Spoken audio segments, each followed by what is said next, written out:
Yo, what's up, y'all? Today we had an awesome conversation with Andrew Greenstein. We talk Miyamoto Musashi, anime, a little bit about business. You guys will dig this one. Peace.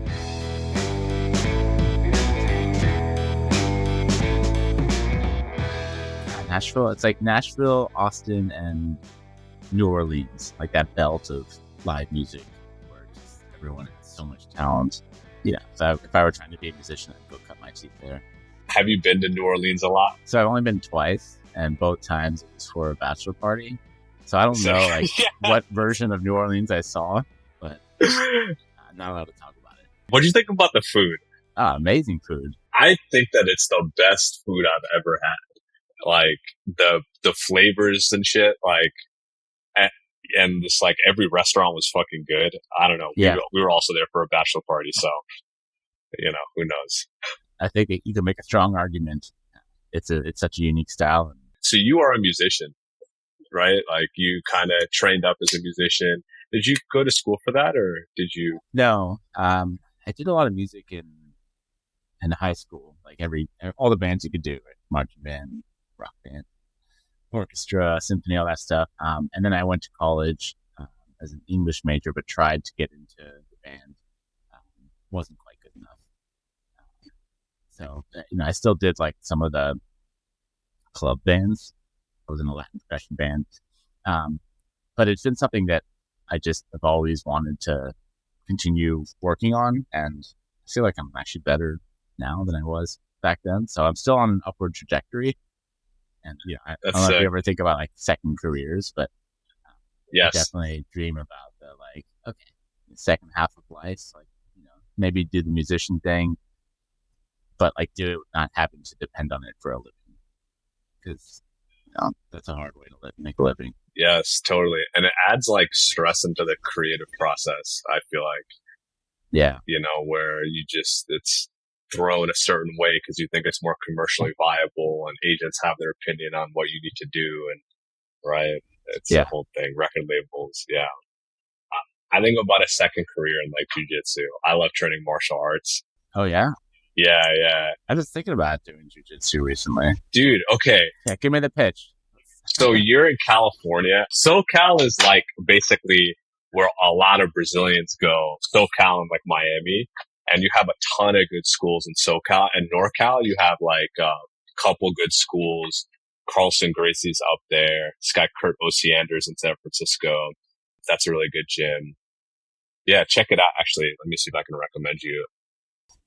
What's going to be my like first year, second year, and third year of Jiu-Jitsu if I do this? Like, paint me a picture. It's hard to tell from the video, but like, give me a sense of like your physical stature. Like, how tall are you? How much do you weigh? Do you weightlift currently?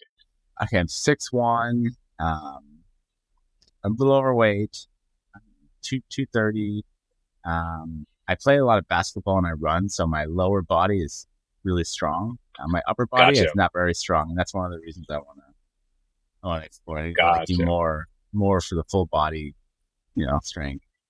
Gotcha. Okay, so if you're 6'1" and over 200, on average, you're going to be like bigger than probably the normal person in jiu-jitsu. And so that's going to give you harder though, That's true, but you will have a natural advantage in terms of, because grappling is very strength and size dependent. Yeah. Initially, like when the skill is like early, size makes a hell of a difference. And so you're not going to have a super unpleasant time for the first year. Like, you'll kind of feel like, man, there's a 150-pound guy or a 120-pound girl, controlling me, but it's not going to hurt, because your body can handle it. If you're like a 135-pound guy, you're going to get ragdolled by everybody, and it's going to like actually hurt, not just hurt your ego. So first 6 months, it's going to kind of feel like you're learning how to swim. But the second 6 months, you're going to get the hang of it. And I would say around month 8 to like month 12, you're going to probably tap somebody. You're going to like feel how it feels to like hit a submission. And you're going to be like, holy shit, this is like a superpower. That's when you get hooked. You're going to get addicted. Yeah, for sure. How long have you been doing it? Maybe 8 years. Oh, wow. Is there a belt system? There's a belt system. There's a belt system if you do gi.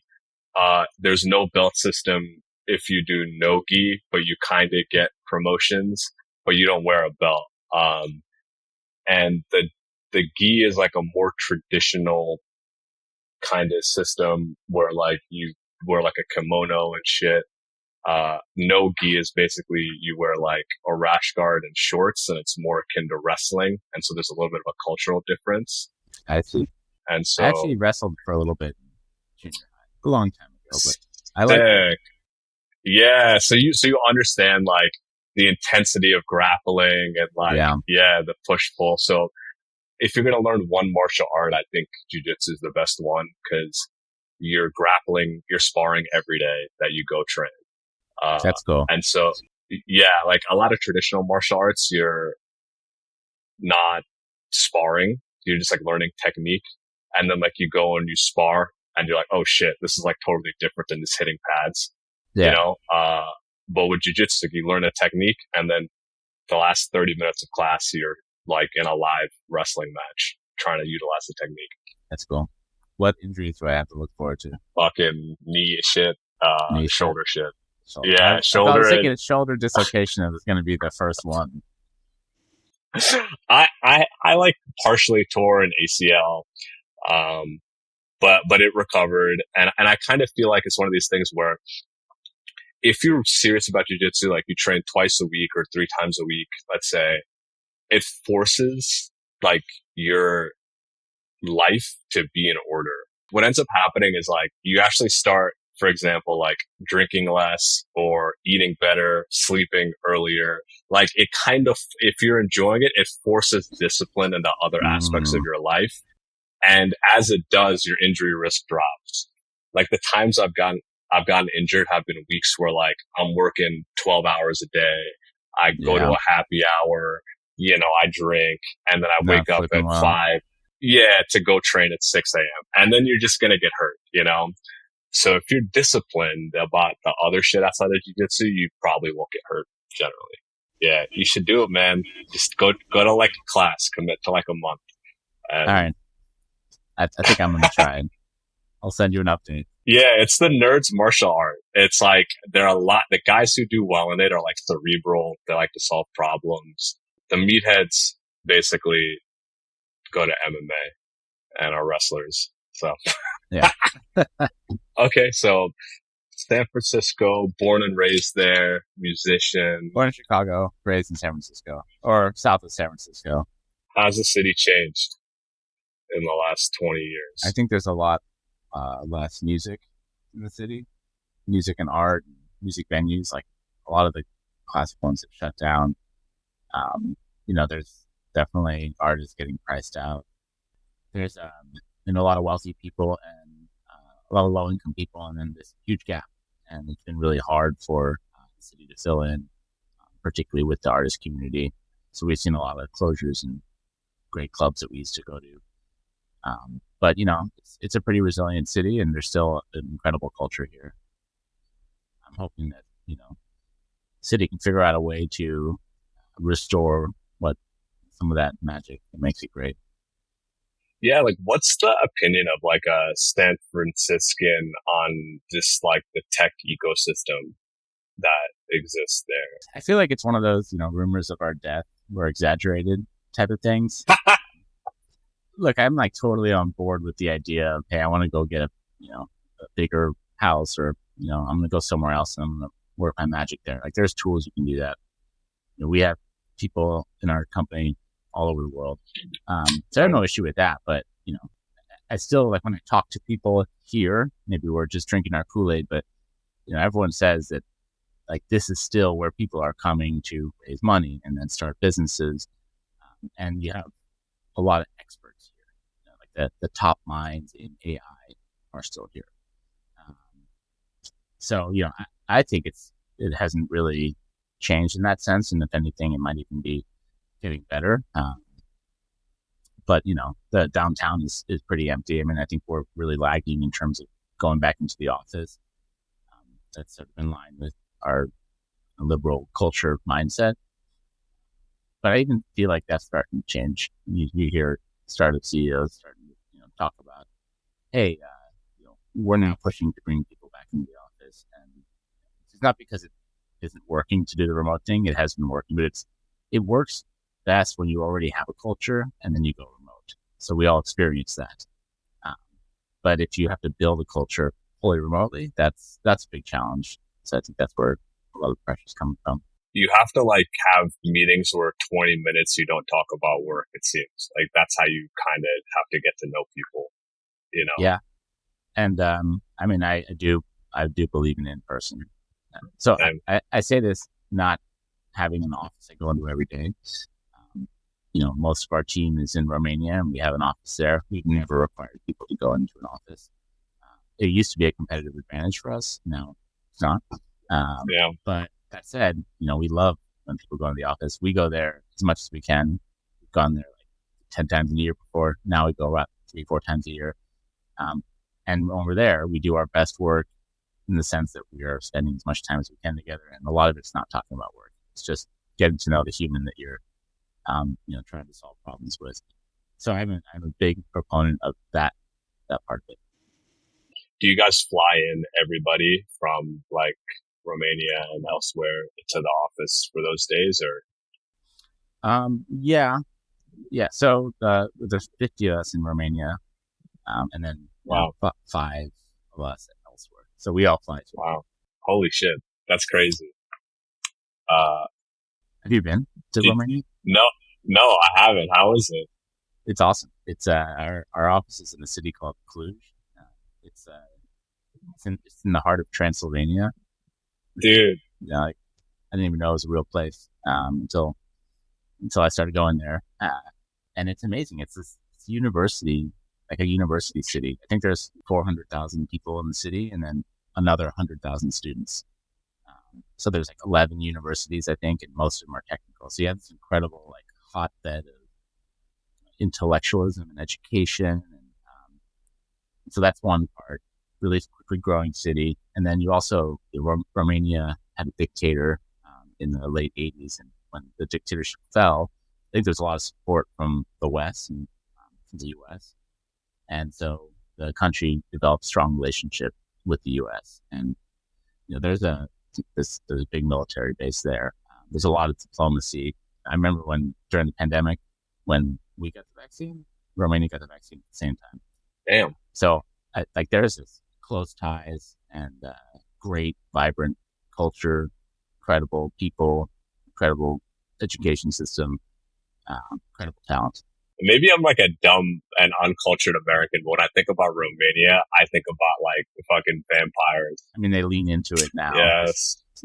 Dracula's castle and all the stuff around it. But, it's kind of rooted in a semi-real story, Vlad the Impaler. He was actually a great military tactician. I'm probably going to butcher this, but I think he was captured as a child by the Turks and tortured, and he just became a horrible, hurt person because of that, right? Hurt people. No. Wow. Hurt people, not the same. Yes. So then he escaped, and then he went back, and he drove the Turks out of Romania, or maybe there was 3 regions at the time, but drove the Turks out of the area, and then he started ruling, and it's I guess an interesting experiment in how to run a country, but his thing was obviously impaling. But it was it was the punishment for everything. It was you killed someone, I'm going to impale you. And it was you stole some bread, I'm going to impale you too. And he was horrible. I mean, he was impaling not just the people that were committing the crimes, but they have a torture museum at the Dracula castle, of course, why not?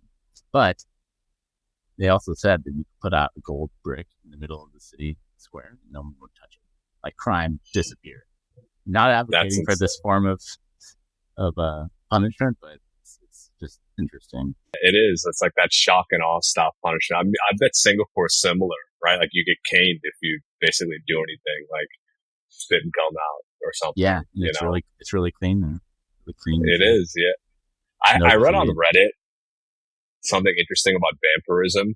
Basically, you may have known this, but they used to think that rabies, when a human being got rabies, that person was a vampire, because basically they showed all the symptoms of what we would think about a vampire having, pale skin. That makes sense. They hated this the strong odors like garlic. Oh. They apparently couldn't bear the sight of their own image. They were going crazy. Ah, that's so interesting. Yeah, so when there were like rabid wolves or dogs, basically, in Eastern Europe, and you got bit by a wild dog and you got rabies or a wild rodent or something, they would be like, that person's fucking possessed. That makes sense. Yes, get bit by a bat. Yeah. Like everything gets inspired from real events in some way. So do you like anime or no? I do. I'm like, so this is actually the same way I am about music, where I just obsess over a small batch of it. And I'm not like widespread. So like I've seen probably 5 anime of my life. Obsessed. Okay, which ones? So my all-time favorite's Kenshin. Okay, solid. Yeah. Yeah. And I'm like currently, and I say currently, but I've been trying to get through it for like 2 years, working my way through Naruto. Okay, yeah. It's like, there's like 1,000 classic. episodes. I don't know, it's just where we're at. And like 400 of them were just filler, and I just couldn't get myself to skip them. But, when it gets good, it gets really good. I don't know if this counts as anime, but I watched that show, Castlevania. Yes. Yeah. Yes, about Vlad, right? Yeah, yeah. And then my other favorite, I guess I would say my number 2 favorite behind Kenshin was Kuroki's basketball. I haven't seen that one. If you're into sports or basketball, it's short. It's only 3 seasons. It was awesome. What's your top 4? I guess. Yeah. Okay. So my Mount Rushmore. I love JoJo's Bizarre Adventure. It's like I think it started in the 80s or maybe early 90s, and it's kind of continued on, and it's really good. It's on Netflix. I would start at like the Egypt arc, which is like the 2nd season. It's really good. You don't need to know the first season. I mean, it's not as good, and like you can get the context based on that season. And then I really love this older anime called The Legend of Galactic Heroes. That's on Crunchyroll, and it's like 150 episode series that basically deals with like a galactic. It's like Star Wars, but an anime in a different universe where both the Empire and the Rebels are like led by sympathetic figures. Okay, so yeah, there's good and it's dynamic, right? The people are faulted characters. I love that, like when the superhero movies started turning towards like the darker faulted characters, that felt much more real to me. It totally, and like watching a show with like nuance and depth or an anime with that actually kind of inspires me at work. Like there were some strategic or diplomatic issues they were trying to figure out in Legend of Galactic Heroes, and I watched an episode. I'm like, oh, I'm fired up to like do business. It's so that's a really good one. And then let's see, for a third, I like Hunter x Hunter. Those are my top 3, I would say. I would give them a shot. Yeah, as soon as you I should. finish Naruto in 7 years. Yeah, it's 7 years. Yeah. I know. I tend to like watch anime sporadically. Like I'll watch 3 episodes in a weekend and then like not watch it again for like months, Yeah, it's one of my plain watches. Yeah. I'm a married man now, and my wife's not an anime fan. So thank you. And so I'm like, are you a reader? Yeah, I am a reader. I love historical fiction. I try to rotate between like some kind of businessy book, learn something from someone great, some kind of biography, or fantasy. Sometimes cheap reads. I'm reading Orphan X right now. I don't know if you've heard of that. Yes, I read the series. It's fucking good. Evan Smoke, right? Yeah, it keeps going. And then he keeps dropping a new book every year now. One of my all-time favorites is Shogun, historical fiction, James Clavell. I'm actually reading, I think it's called Minamoto, a predecessor to Shogun, Mistborn. Have you heard that? Yes, Brandon Sanderson. Yeah, I read that. That's solid. Those are 3 books. What about you? So I'm a big fan of Sanderson. I love like what he did with the Wheel of Time series. I've never read that. I probably should. Yeah, He picked it up after the original author died, right? Yes.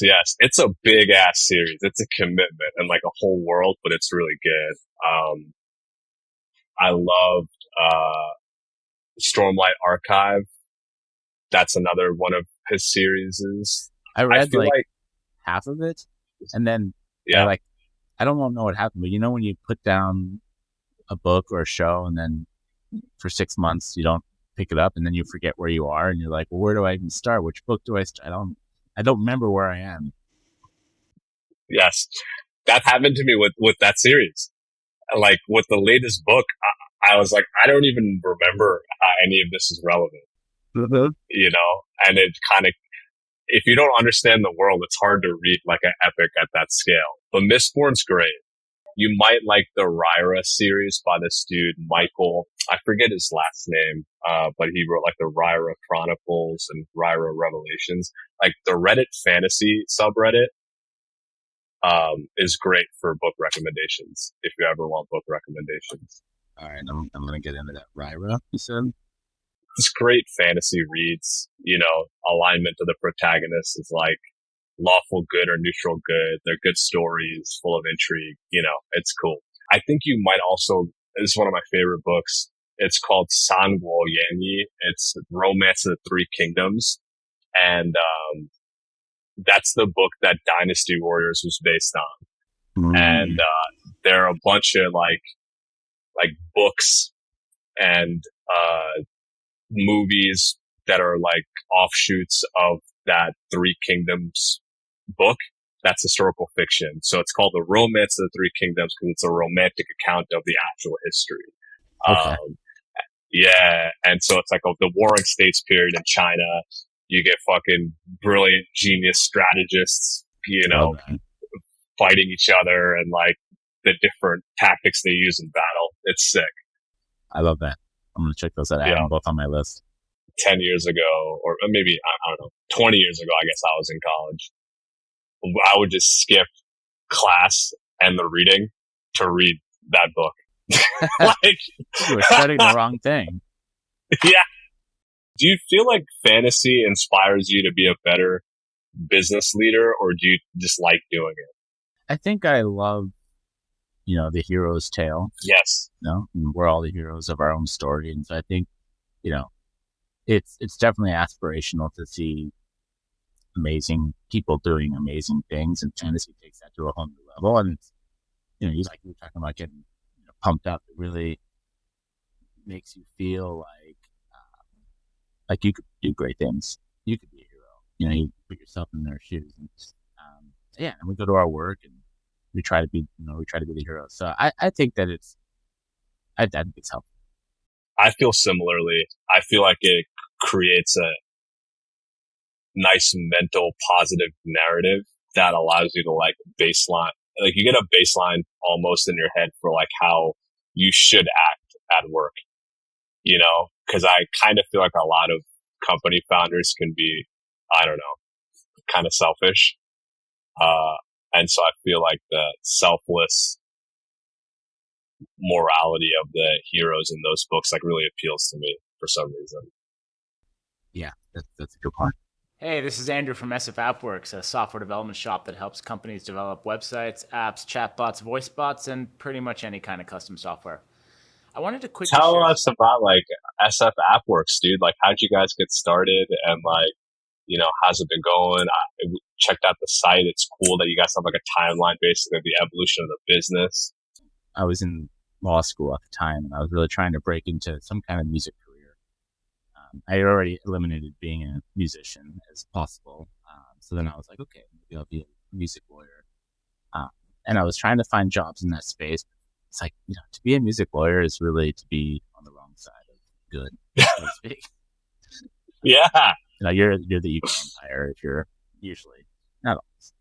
But I didn't see a lot of opportunity there. And I asked my brother, who was a lawyer turned entrepreneur. I was like, how do I get into the music industry? It's like, start a company.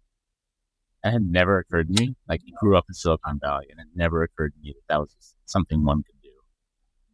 So I went to Office Depot and I bought like a nameplate and I was like, hey, CEO of a one-person company. Let's do this. And I started this company and I met my current co-founder, Darius, there. And we built a music collaboration platform. So we wanted to basically create a Wikipedia for music creation, let other musicians record, edit, branch off, and see what comes out of it. And we actually, we did that for about 3 years. We got on stage at TechCrunch Disrupt, raised some money, ended up partnering with Linkin Park. Had a lot of good opportunities, but the product was just so hard to stick. We couldn't get our product market fit. It was complicated. We needed hardware. We were trying to do audio and video. And it's always a great lesson for me in simplicity because this was 2008 and we were doing smart things in terms of like making it all server side, which wasn't popular at the time. Like cloud wasn't popular at the time, but it was so complicated. And like the same time we were launching that company, there was another music company launched called SoundCloud, and their mission was to move music. Like that's simple. You want music, you have it here. You want to move it there. Like, it was a Dropbox for. Eventually, they became a music platform, but so yeah, it just wasn't simple enough. It wasn't easy enough, and the company didn't work out. So Darius and I, my co-founder, we wanted to do another startup, but we didn't know what it was, and we were a little burned from kind of raising money, and so we thought, well, let's why don't we take on some startup-like work and think about it a little bit, and we can get some experience in different industries. And so he's from Romania. He had grown up near Cluj, and he had a couple buddies, and he's like, these guys have been coding at these companies for like 10 years. They can help us. So we made our first couple of hires there, and we opened up shop. And we were, I was doing product management, product development. We had a designer, and then Darius was an architect, CTO, and we had a couple coders, and we just started building websites and apps. And thought, did this for a year or two, and then do our own startup, and that was 12 years ago. Okay, so there's like so much there. So burned by the raising money process. Did you guys just like not like raising money, or it's kind of a pain in the ass? Like I get it, but I want more. Like tell me more. Why did it suck? Why are you over it? That sort of thing. I think I just I wasn't necessarily burned by the VC world or anything. I didn't mind raising money, but it was all I was doing. And, I felt like so much of my life was just calling people, pitching them, trying to get more money. And as soon as you get the money in, you're trying to deploy it, but you're already looking to the next one. I just, at the time I thought we could try to do this again, but it would feel much better if we had cash flow from the start. Mm-hmm. And so it was more about the decision to be a cash flow business and, not spend beyond our means. And it's been nice because, I think there's a lot of advantages to having a board or having people accountability, expertise, but it's really nice being able to call your own shots and do things the way you want to do it. We bootstrapped for like 8 years, and then we raised like our first venture round like last year. So Congratulations. It's interesting. Thanks, man. Yeah, it's been cool. But I totally know what you mean. We're like, there are trade-offs in both universes, that you have to sort of deal with. Yeah, sure. Well, I want to hear your take because you've seen the same business both bootstrap and venture raised. Like, how has the business changed, or how's your experience changed? Building the business, bootstrap, I felt like every, day we're looking at the cash balance. We're reconciling, plan versus actuals to understand what we can hire, what we can invest to scale faster, to grow faster. Like we're like monitoring every dollar. But the upside of that is you have control. You can call your shots, right? But then you're like constantly thinking about like, what if such and such happens? How much reserve do we have? Do we have to make cuts? Where are they going to come from? But it was fun because basically over 8 years, you get to learn like where you think the key points are for investment to scale. Right. And so we got to a point basically in the pandemic where we had some kind of acquisition conversations inbound. We weren't looking to sell the company. We were like, hey, okay, these people want to buy us, like, let's talk about it. It's nice when those emails start coming in. You're like, oh, it must be doing something right here. 100%. And, you know, we were just trying to build like a cool business and like have fun doing it, you know, get people paid, get companies built. Like that's like this fun shit, you know. We were like, well, it's not probably a good time to sell right now because we're like, there's a lot of opportunity in the market. And so then we were like, let's go and see if we can raise some money. So we ran like a pretty tight process, and we ended up finding a fund that I think match our worldview. And we got sheets like from West Coast funds, and it's super interesting. I can tell you all about that experience. Funny how they operate. Okay, you want to know? So yeah, hit me with it. Okay. So West Coast vibe is super interesting, where we had always grown like 40, 50%, right? Like profitably, it's solid growth. And I remember the conversations with them were basically like, you guys got to grow 100% a year at least. And like, we're going to give you the money to. What is this shit? 50%? Yeah. 100%. Totally. And I was like, we have never done that. Like, and so you can give me $1 billion. I don't really know how to do that. So we're going to try to ramp into that. But like, I'm not going to pitch a plan that involves us doing that and sign my credibility to that because I don't know how to do it. Like, we're going to figure it out. And that's when I realized, I'm like, man, these people on the West Coast, they just fucking go for it. They're like, fuck it, we'll figure it out. This is the plan we want to hit. We're going to raise the money. We're going to go do it. And I admire that because that's ballsy as fuck. And it's almost like, it's so animate. You're like, I don't know how we're going to do it, but we're going to fucking do it. Yeah. But to me, I'm like, dude, we're like playing with like people's lives. We're playing with the business. Like, we're playing with commitments that we're making. So I felt uncomfortable with that personally.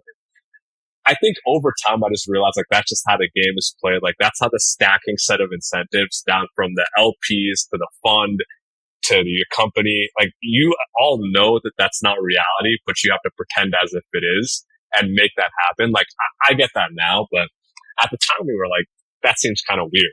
Well, there's a little aim for the stars, land on the moon to that too, right? Like, okay, go for 100% so you land at 50. Go for 50, you're going to land at 25 or whatever. Yes, exactly. And like, I get that now, but to me, it's like, if I'm going to say we're going to do something, I want to fucking damn well know how to do it, you know, personally. And so we found a fund that when we pitched the plan, which is basically like, hey, we're going to keep doing what we're doing. We're going to do a little bit more of it. We want to invest in these key areas that we think are really important to our customer base that they've been asking for, but we just been have not doing because we're monitoring cash flow and trying to be profitable. They're like, cool, yeah, we get it. And like, we want to try these things to grow faster. They're like, cool, we get it. And it was like super aligned. So we got the deal done. And I would say a year later, you know, August will be one official year. It's been awesome because it's forced me to grow into a role where I'm not as operationally focused, where I'm trying to constantly fine tune the machine and make it more efficient. I'm not focused on like, how do we hire players from other companies that are awesome to come in and build process for us and go and close deals. And that's been like fucking cool because that's just a cool experience to go through, I think, as a business person. And it's like, it sounds so trivial, but it's like, you now have to think about how do you create an environment where like you have generals that are making strategic decisions versus you're actually making all the strategic decisions. Like kind of all you have to do as a CEO is like really set the vision, and the vision is like a sentence, and then trust that the people have the right intuition to align with that vision based on the playbook they want to run. So you're like at a really high level of abstraction, which is like, it's actually like insane to think about. And like sometimes I like drive home from work, I'm like, this is fucking nuts. Like, I can't believe that I have this job. Like what? So that's been like really cool, I have to say. It's scary, but it's cool. I think the way to do that is to take vacations. because Yes. because when you take a vacation, especially a longer one, like 2 weeks, 3 weeks, I just got back from my wedding and honeymoon. My first time taking 3 weeks off, and I was pretty worried about it. And but it was actually great because the weeks leading up to it, we were like, okay, I'm gone. Like here's what we're trying to accomplish while I'm gone, just from a high level. We can't solve everything in advance, so let's just lay out the strategy. And then everyone else had to pick up the slack and make strategic decisions, like you said. And for the first 10, 11 years, I was one of those, like, I didn't really vacation, but I was, I'd always have my phone. I'd always have my laptop. I would just work 2 or 3 hours a day instead of a full day. But because of that, I could go anywhere I wanted and be anywhere. And only like the last couple of years, I started trying to create the, barriers and say, you know what, I think it's actually healthy to shift gears and not pay attention, decompress. So weeks leading up, high level strategy, then you're gone, you're getting a fresh break. Everyone else is picking up the slack and making those strategic decisions, and then you come back and everyone's better for it. No, that's so true. I've been trying to do a better job of that myself. Like, it's funny. Like, we have a remote culture too, but we have an office, and I'm currently in the office with like our head of revenue, but our team is distributed. And when I work from home, sometimes it takes me like 2 hours to like have my brain warmed up, and then the come down after work takes me like 2 hours, but when I'm driving to work and I'm in the car and I'm playing tunes and I'm like having my cup of coffee, I can like feel myself transforming into like that motherfucker. Yeah. And then I'm like, zoned in. And then when you leave, you're like you're shifting back into normal person. And the journey, so that separation's important. Yeah. I started, because I'm working from home, and I had like the first breakthrough 10 years ago because when I first started working from home, I would just get up and open my laptop and start working from bed. Yes. I was terrible. Because then all of a sudden, like you poison your bed, you poison your laptop. It's like all, so then I finally figured out I need a separate room. I walk through that door and I'm now in work mode, and I leave that room and I'm not in work mode. And, so that was the first thing. But recently what I started doing is commuting to work. So I have a dog, golden retrievers, half salad here next to me. And I now like get up an hour before my first meeting, and I go for a walk around the block. It's my commute to work. And it's been really helpful for kind of, like you said, turn it on, turn it off. Oh yeah, dude. Oh my God. I would like work late and then like wake up, and then 5 minutes before the first meeting. And like we used to have like our check-ins at like 7:30, and then I'm just immediately, you're just slamming the coffee. I like taking nicotine, so I'm like dosing myself with nicotine, and I'm just in the zone. And I'm like, this is not healthy, and I could feel myself aging extremely fast. But you're like, whatever, this is what it takes, so I'm going to do it.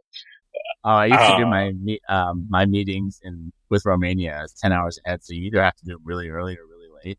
And for the first 3 years, I would do them really late at like midnight, 1 a.m. Oh. The problem is like you get so tired, so I would drink. Like I'd drink whiskey during a meeting to stay up. Yes. And I was the same way. I was like, this is not healthy, and also not professional. Yes. So now I do all my meetings in the morning, and I drink coffee. Coffee with whiskey in it, though. Totally. Yeah, that's not a bad. Sometimes on vacation, that's fun. Like if you want to like write something, that's the thing. But yeah, no, dude, I totally feel you. Like it's kind of like when you're an entrepreneur, it seems you're always on because you're the backstop to every issue. And so I've been a lot more aware of the different kind of like emotional and psychological states I'm in and how that affects my decision making. Like you might make a slightly different business decision if you're on that dopamine high of your second cup of coffee versus your fifth cup of coffee versus your first drink. Like you're a different person slightly. Yeah, I try to tell my team, like, don't let me make any fucking important decisions after noon on a Friday. Like from noon to 6, like do not put anything that needs my review in front of me. Like that's a next week item. We're shutting down that unit. What? I don't want to deal with it. Yeah. Yeah.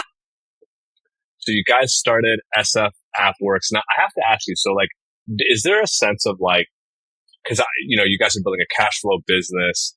The growth is predictable, but do you guys ever look at like, the next unicorn, decacorn and are like, damn, we should start like a product company? Is there ever that thought, or are you guys like, hey, we're happy making good money, building a good life for us and the company, and that's good? Yeah, that's exactly what we grapple with every day. That problem. So like we've tried it actually. We always thought, I said when we started, we were going to just do this till we came up with a startup idea. And one of our first clients was a marathon training app, and it was really fun. And we had some good growth early on, so we're like, hey, we should really go after this. The founders of that company ended up, when the growth spurted out, they ended up kind of giving up on it. So we acquired it. And we're like, let's build this up. And we tried to do that for a couple of years while we were running the business. And what I realized really quickly is you cannot compete with other people at halftime because they're working 100%, you're working 50%. They're just going to keep speeding past you. So then we had to figure out, pick one or the other. So we went back to the more reliable, stable one. But nowadays, of course, with like now that ChatGPT is out and it's like AI revolution, it's like definitely intriguing again. And we definitely have conversations like, would we start another internal product? Like, could it be one that helps our clients and then like pivot all the way to it? Is there something that could help us in our workflow? We have those discussions, but it's, we're very wary of splitting our focus and attention. And it's like, how do you start to value the opportunity cost of building the company that's growing and that has a market, customers, all that stuff versus like a new idea where you can't really measure anything to see what it's worth in terms of time. I've definitely had shiny object syndrome where I'm like, we should build this other thing over here and go do this, Yeah, one day, I think. I mean, we love the prototype and like, we have some bench resources. We're like right now we're building a movie recommendation app on ChatGPT. Not like the world needs another movie recommendation app, but at the same time, we're like, let's see what we can do here. And it's fun and interesting. And, so I think we could build little prototypes here. We're also working on an EV charging station solution, which is growing here in Romania. But we don't build them as products. We build them as prototypes. We put them out there for people to test and play with. And, I think if we saw some kind of like, if we hit a nerve, maybe it'd be fun to explore. Could we actually build a business unit that's going to grow this as a business and have its own leadership and stuff so that, you're not splitting your attention, but you're making a calculated investment. Totally. It would be cool if you guys like found like a third, this is an idea, totally unsolicited, but it's like, it'd be cool if there's like a third partner that like ran like a studio leveraging your bench. And like that person was responsible for like prototyping ideas, taking them to market, and then ultimately finding the founding team to take and scale that. And maybe you guys keep a piece of that business. I don't know. And that way it's like you can build the company, but the company's taking leveraged bets in a systematic fashion, Yeah. Yeah. If you find that studio, let me know. You can build it. Yeah, that's another interesting idea. The idea of being more of like a creative studio than a development and design studio. I think we actually are trying to tilt a little more that way as well. We've always put our chops on being an engineering firm with some design resources, and we're trying to be more of a product and design firm with a really strong engineering arm. And that's more project related work for me, which I was stepping out of that for a long time now. I'm stepping back into it. But it's also really exciting because a lot of those conversations are focused around AI and what the new platforms are. And it just very much feels like how it felt when the smartphone dropped. That's cool. Yeah, totally. And I feel like from a business standpoint, there's like in markets where there's a lot of transition, uncertainty, and opacity, there's a lot of opportunity for competitive advantage and margin and stuff like that. So it's cool. It's cool because I feel like, working like lower on the idea stack to like around implementation. It's like very cut and dry. It's like this engineer costs this much, you know, versus working higher in the product and idea stack. You get to deal with like, what does this do for your business? Totally. That's a great point. I mean, the hardest part about being the implementers is you're at the end of the line and all the strategic decisions happen way above you. And it's fun to be involved in the strategy. You know, we want to be involved in how do we make the business work, not just how do we build the thing you told us to build. The engagements where they just give us plans and tell us to build them, you know, we do that, but it's not very collaborative.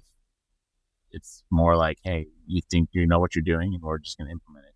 The engagements where they're like, here's what we're trying to figure out and we're hoping technology can do it. And we get to be a part of those conversations. Those are fun. Those are rewarding. And I think the product ends up being better. Yeah. So you and your brother both went to law school? Yeah. And my other brother too. And were your parents lawyers or are they lawyers? My dad's a lawyer. Was that like a big influence basically or? Yeah, even it was. I didn't know if I wanted to be a lawyer or not, but I saw what, you know, two of my brothers were doing, and I knew it was a good path there. And I figured, you know, why not? It's funny. It's like, you know, sometimes you don't actually make a big decision. You make a small decision that like leads to a big decision. The only decision I ever made was to take the LSAT.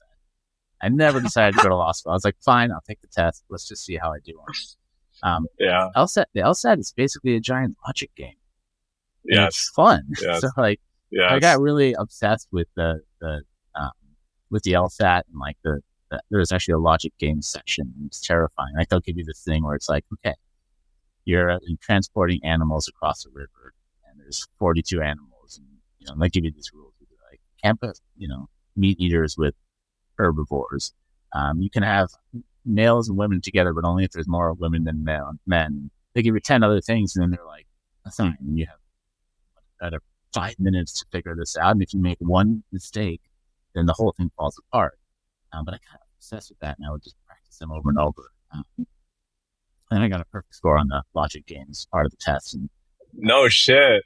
Yeah, and it was awesome. And you know, I was like an average student, above average, so I don't know, low 3.0 GPA, but like it's totally unfair. And I think they're changing this. I think they're making it optional. But if you get in the 98th percentile in the LSAT, all the top schools are like, come on in. Like, they don't care about anything else. It's amazing. So I did well in the LSAT, and then it was like, oh, now you have to go. That's sick. A law school is a great way of teaching you how to problem solve. That's really what the core skill is there. And it also it removes that fear of reading a contract. Yes. And then lastly, and most importantly, maybe it teaches you to have a liability sensor where you're like, oh my God, I'm liable here. Get off the roof. Whatever. That's cool. I'll tell you a story. So, when I was an undergrad, basically a friend of mine was like a big brother to me.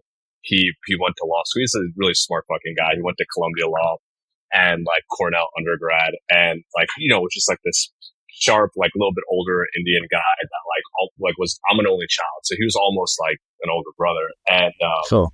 I remember when I was an undergrad, I was a liberal arts major, and he was like, "Dude, what the fuck are you gonna do with a liberal arts degree?" I was like, "I don't know. I didn't think that far." Seriously, I was like, I like reading and I like learning about philosophy, and it's fun, and college was cheap, and so I wasn't too worried about it. And so he's like, "Dude, you need to go to grad school. You just go to law school." And I was like, "Okay."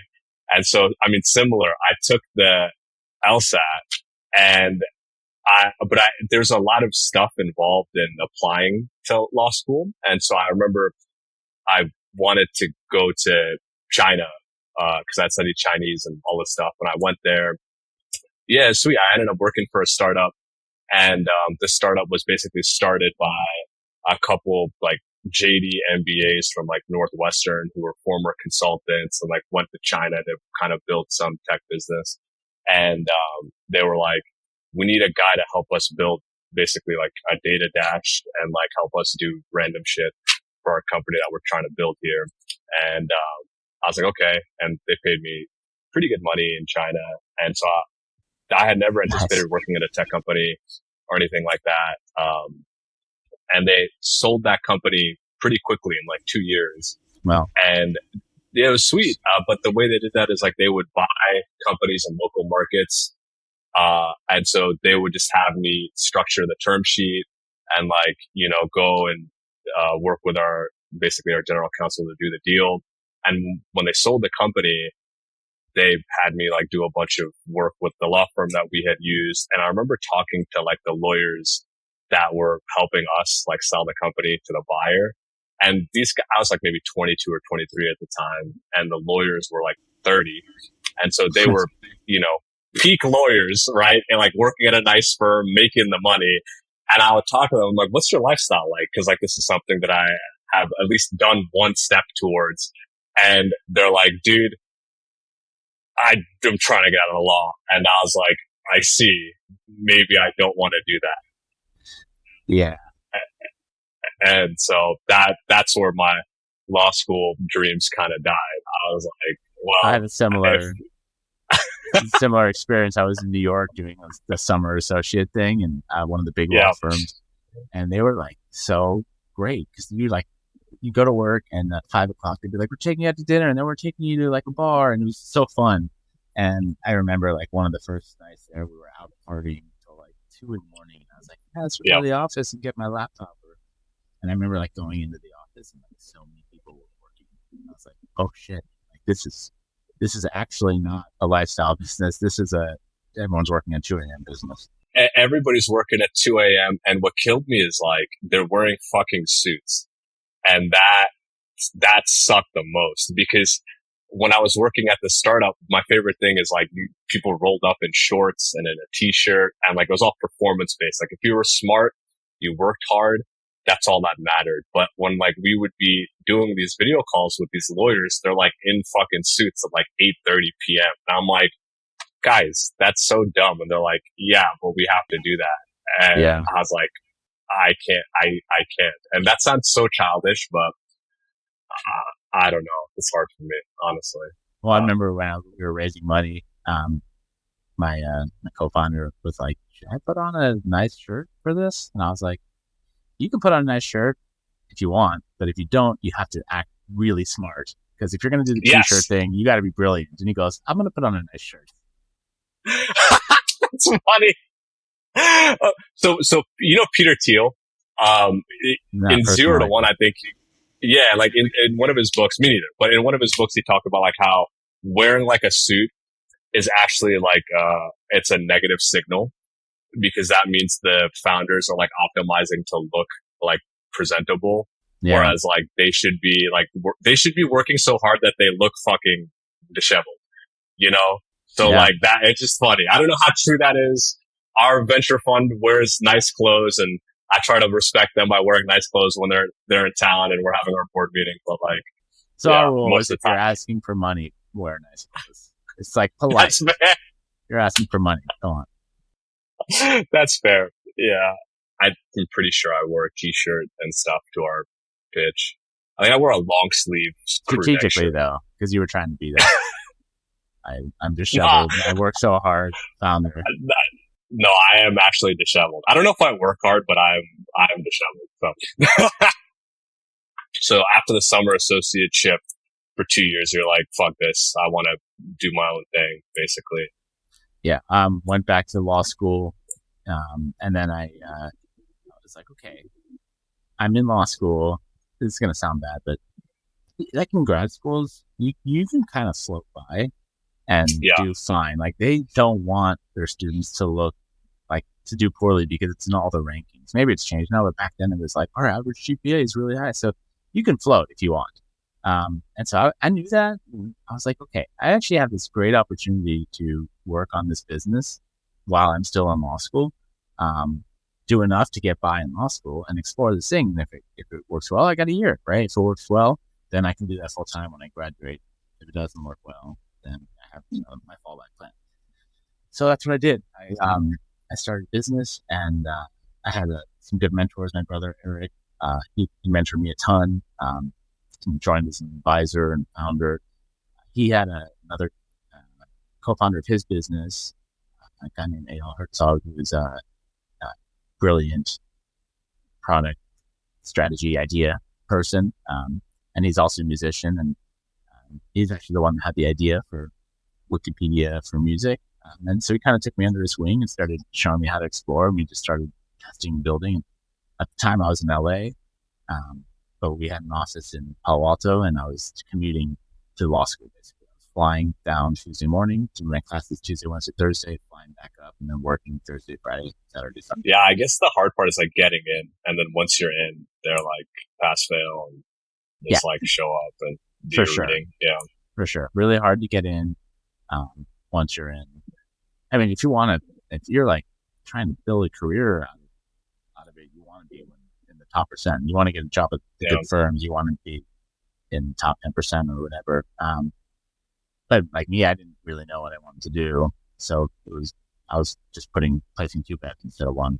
I will say, to add to the experience after raising money, what's been really intellectually gratifying for me is I feel like the problems are more complex, and also the people that you can afford to hire are like way more sophisticated. And in terms of just their experience level, and like the type of conversations you're having at work are just like, they're more gratifying intellectually. Yeah. And that is one thing where I feel like, you know, a career in law or going to law school, like you would for sure have that. Like you would for sure feel intellectually challenged every day, you know? Working with super smart, motivated people that have worked their butts off. That is rewarding. Yeah. And I feel like, so it's funny, like the partner on our board from the fund that we work with, he's probably one of the smartest dudes that I've met. And you have to like come correct with him. And like sometimes, like, you know, if you're like smarter than average, you can get away with some bullshit where you're like, this is not totally logical, but I'm persuasive enough to just make this claim and nobody's going to check me on it. But like with him, you have to like have a very tight argument, and you have to prep if you want to say something controversial. And like that's, for a guy like me, I enjoy that, you know, because I feel like as a founder, you're doing a bunch of like TDO all the time. You know, so when you can do something that's very intellectually challenging, it feels fucking cool. It feels great, you know? Yeah. And my brother Eric's like that too. And it's a great skill to try to learn and then try to have people in your team do as well. I mean, I've heard about decision fatigue. Right? People come to you and say, what should I do here? And you tell them what to do. And the next person, what should I do? You tell them what to do. You're just making tiny decisions all day, and then you get really fatigued. If instead they come to you and say, here's a problem, here's option A, and here's the drawbacks to that, and here's the benefits, and here's option B. I think we should do option B. What do you think? They've done a lot of the thinking, and that empowers them, and then you have more mental space to do other types of thinking. Like, you don't want to solve everyone's problem. You want people to solve problems, and you solve other problems. Yes, that's so true. You ever listen to or read a book by this dude, Jocko Willink? Do you know who that is? No. He's like great name though. It's a fucking sick name. Yeah, Jocko. Yeah, his real name is John, I think. But he's a former Navy SEAL, and you know, big guy in the Jiu-Jitsu and martial arts community. And he wrote a book called Extreme Ownership, basically sort of talking about lessons he learned on the SEAL teams. And he has kind of cool podcast called the Jocko Podcast. And it's a really cool podcast on leadership, on jiu-jitsu, on martial arts, on different things like that. So if you like lessons taught to you like through anime, I think you dig this podcast, because it's almost like he's been in real life battle and like forged his understanding of human behavior from that. It's really cool.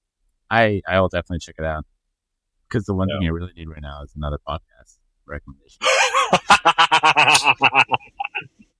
It's like I actually will check it out, and I love podcasts, but Jesus, there's so many and they're so good. And it's like, how can you possibly, and they come out like every week, sometimes more. It's really, it's hard to keep up.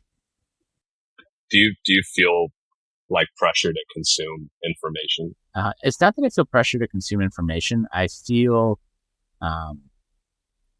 like I consume information too much as a form of like escapism. I want to fill every moment I have. So it's like, oh, okay, I'm gonna do some laundry and I put on a podcast. I'm gonna wash the dishes, put on a podcast. I'm gonna walk my dog, put on a podcast. I'm gonna get in the car and put on an audiobook, whatever. And I realized like I'm not creating enough time to just sit with thoughts and let them work through. And so like now I do my morning commute, and I intentionally don't listen to anything, just let the mind wander. And same when I run, I used to run with music. I just let it wander. And I realized like for my mind, it's very, intertangled with thoughts, and I need to like let those things work themselves out. And if I don't do that, then it's just hard for me. So I'm trying to be aware and mindful about not just filling up time with podcasts, even when it's uncomfortable. I try not to have any information like input other than like work and like jiu-jitsu and like people that I care about until like Saturday. And then I may, when I like clean my house or when I'm like gardening or, on a road trip, then I'll go, okay, it's time to like get a sense of what's going on in the world. And I'll just use that time box to rotate through a couple things that I like. So you're not a sports fan then? I like mixed martial arts and like martial arts related sports. Which happens on Saturday, conveniently. Yes, exactly. But I don't watch any other sports generally, personally. I think that's the trap that lures me into the news cycle is I want to see like what's happening in the basketball world. I actually like consciously quit baseball a long time ago. I'm like, this got time for this. 162 games. And, I have a fantasy football league, which I basically use to keep in touch with friends. And so I pay attention to that. I like, why is it so like addictive? I don't know. I can get addicted to watching like commentators commentate about MMA fights. Like I'll watch their analysis about a fight and I'm like hooked, I don't know why. Yeah. It's just that like the deeper you get into something, the more interesting it is to you. And then you want to get deeper. It's a vicious cycle. Yeah. You're like, oh yeah, like this guy's got a great takedown defense. Like, oh, but this guy's like a little bit bigger and it's got good striking. Like who's going to win? You're like, I'm just going to watch the fight. Why do I care about these people's opinions of what's going to happen or what happened after one person won? I'm super annoying. I'll like rewind a preseason game because I didn't hear what someone said. But I got to listen to that again. Wait, it's a preseason game. Who cares? It's gone too far. Yeah. Do you feel like sometimes when you consume that stuff, it helps you get your mind off of work? Like it's like a nice way to zone into something else. Yes, it's totally another escapism. Been thinking about that a lot lately, like when and why we choose to escape from our stuff and when we choose to commit and just deal with it. I love basketball because I only think about basketball when I'm playing basketball. No other thoughts come to my mind, and that kind of mental focus and purity is such an incredible feeling. Yeah, no, I hear you. I feel the same way. I feel like sometimes like it's nice to think about low stakes things. Like it's nice to think about like what happens when these two people fight. It's pretty low stakes in terms of my life. Yeah. Like nothing is right. It's just a sport. Yeah. But if you're thinking about work, you're like, if I make the wrong decision here, it's bad. It's like not good. So. Yeah. That's true. And it can help you focus in those big high stakes moments. If you do low stakes stuff as if we're golf is a perfect example of this. I'm a new golfer, pandemic golfer. I like to not understand why I do it because it's so stupid. I'm just going to hit a ball around a fake grassy field. But at the same time, it's so like if you make it important, so hard and you have to focus so much. And it's that exact thing. It's low stakes, but very hard. And if you can learn to focus and perform at that level, and you can learn the patience that comes with it, then I think it makes you better at your high stakes focus moments. Totally. There's a book that I read this past weekend called Dokudo. It's written by the student Miyamoto Musashi, who's like history's greatest swordsman. I'm reading Musashi right now. Okay, nice. Yeah, that's a great one.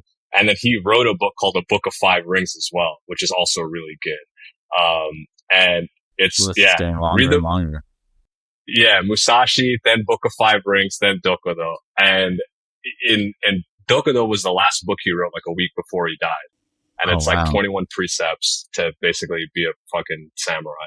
It teaches you how to be a steadfast person. And I feel like they come at it differently than the Stoics do, because a lot of the Stoic thinkers were like born into wealth. Like Marcus Aurelius, the dude was born an emperor.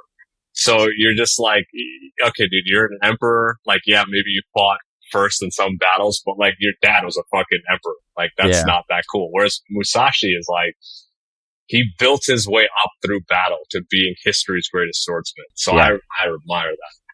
Yeah. And there's 1,000 Musashis that tried that and died. So it's like amazing that he made it. Yeah, totally. And so he talks about it in the Book of Five Rings and also in Dokudo, like having indifference and like having an unflappable sort of emotional state and like not actually taking decisions seriously actually makes you better at your craft.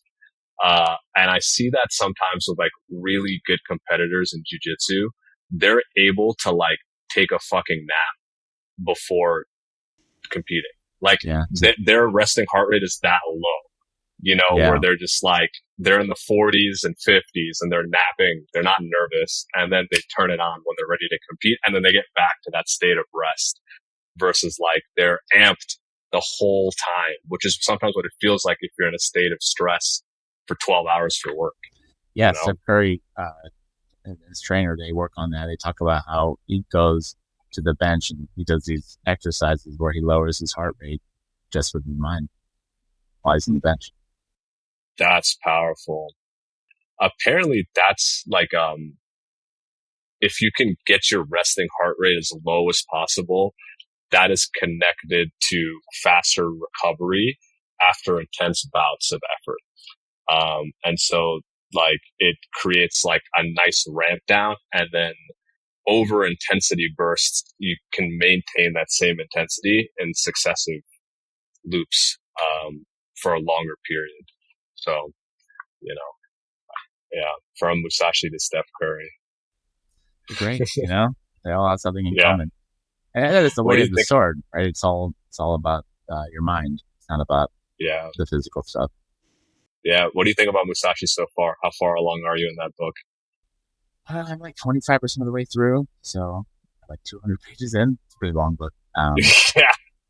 I think it's great.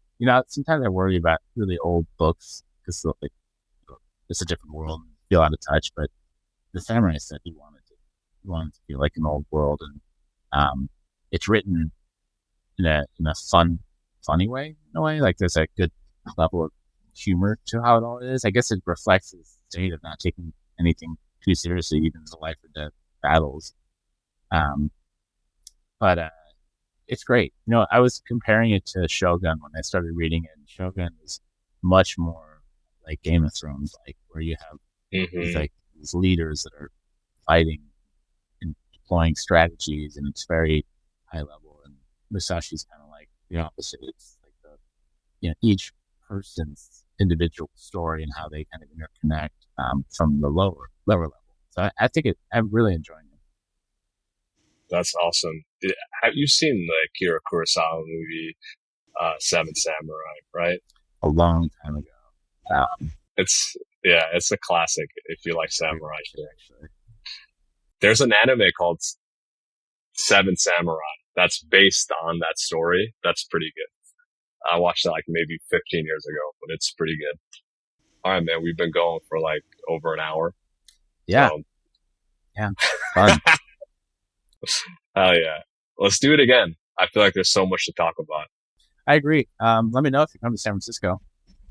Okay. Yeah. And let me know if you guys come to Nashville. or close by, I'll tell you guys some spots and we can grab a beer or something like that. Did you think that you'd be in this field like 15 years ago? Like, did you think that this is what you'd be spending your life's gifts on? I think I wanted to build stuff. I think the only thing that sometimes feels not as, I don't know, ideal these days is that like I want to have more ownership in the stuff we're building. So I feel that way with the company, right? Like I feel like I have ownership in building that company. But we work with really cool teams building really cool products, and there's like a little bit of a wistfulness of like, oh, but wouldn't that be cool if your whole life was just really trying to fix this complicated problem? And so that's the one thing where I'm like, maybe, my next thing, whenever that is, maybe it's with this team. I want to just be like, let's work on a problem. I don't know. It's cool to work on like a bunch of different problems though, but I can understand like the desire to like have like a thing that you're just like, oh, we want to be the best at this in the world, Yeah. It's cyclical. I mean, I love it. I've been doing this for 12 years. And I absolutely love it. It's probably natural. You do something for like over a decade and you're always like, oh, I wonder what the opposite of this is like, Yeah, exactly. What would it be like if I was a professional Jiu-Jitsu? Totally. And then I'd probably hate it because I'm like, dude, I have to take training so seriously. I know. Like, that's the risk, Yeah. You walk away from an amazing thing and then you're like, what have I done? Oh, like my post-workout beverage is a beer every time I train. And so like, I definitely would not be doing that if I like had to be a professional jiu-jitsu competitor. But don't you train at 6 a.m. though? Not often. If it's at 6 a.m., then it's like, I'm probably not. Yeah, I may have fit there. If it's at 6 a.m., I'm unfortunately probably taking some nicotine. I'm having some coffee. That's true. But if it's at 6 p.m., like I'm stopping by Whole Foods, I'm getting like a hard kombucha plus like a pre-made after 6 p.m. If I go to Whole Foods, I get like a hard kombucha, not so like, 2-3% plus like a pre-made sushi thing, maybe 2. Yeah. And I'll slam that, you know what I mean? And then maybe have a whiskey afterwards. But like, that's my go-to after night. And on Saturdays, if I'm training in the day, I'll probably have a beer because, you finish at like 1 p.m. And so it's one of like life's great joys, we all need balance, but man, there's nothing like a beer after a workout. It's the best. It's so good, especially like outside when you're done with your workout, you're having a beer on your yard and like you're doing some shit outside, gardening. Yeah. That's the best. Yeah. Thanks for listening to the Frontier Podcast powered by Gun.io. We drop 2 episodes per week, so if you like this episode, be sure to subscribe on your platform of choice and come hang out with us again next week and bring all your internet friends. If you have questions or recommendations, just shoot us a Twitter DM at The Frontier Pod, and we'll see you next week.